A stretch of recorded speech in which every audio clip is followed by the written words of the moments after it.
Aussitôt revenu à Lubumbashi au terme d'un séjour à Lusaka, en Zambie,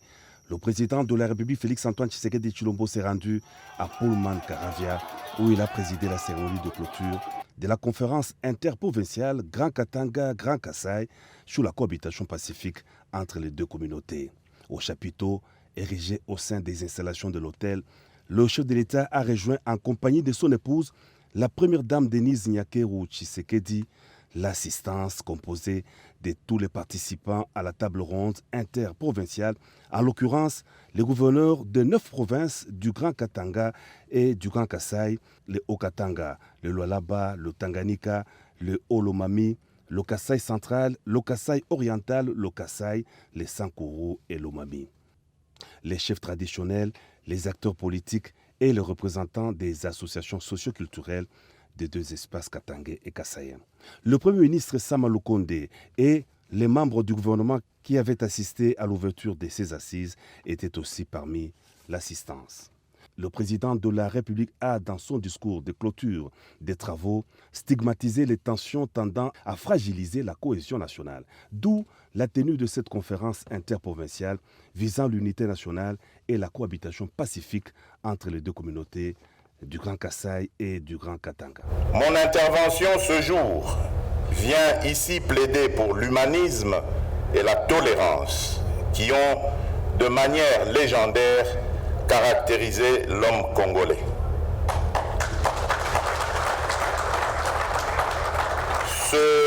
Ce plaidoyer se veut en outre responsable dans la mesure où il invite chacun de nous au respect de son prochain, des us et coutumes, mais par-dessus tout, au strict respect des lois de la République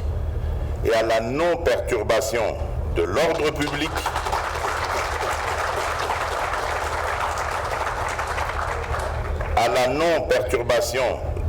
public disais-je, notamment en ce qui a trait à l'installation des Congolaises et des Congolais sur toute l'étendue du territoire national, fondement de cette mixité et richesse culturelle d'antan tant vantée, et au respect des mesures visant à promouvoir, par exemple, la sécurité, en ce compris la sécurité routière. Enfin, cette adresse vient nous interpeller sur la puissance des mots et de leur responsabilité dans la construction d'un vivre ensemble et d'une identité que nous voulons renouveler pour un Congo meilleur. À cet égard, j'entends attirer l'attention des leaders politiques, des responsables religieuses et autres forces vives de la nation sur le rôle leur dévolu dans la construction de cette unité souvent sapée par les ambitions des uns et des autres. Puissent nos langues devenir de véritables vecteurs d'unité et non l'installation de barrières hostiles. Nous sommes un même peuple, une seule et même nation,